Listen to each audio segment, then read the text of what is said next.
ខេត្តសៀមរាបប្រៀបថានៅសតកាលខ្ញុំតតពាត់ការបាត់ដំបងដល់ចិត្តពុំរួចគួចគិតគេងផ្សង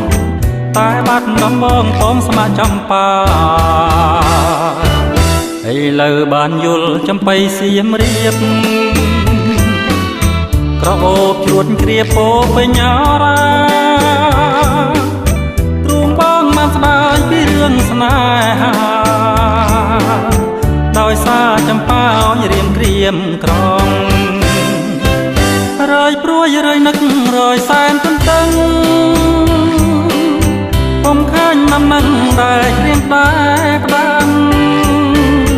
កន្លងផុតទៅជាយូរខែឆ្នាំតាឲ្យទ្រាំចាំដេញទៅ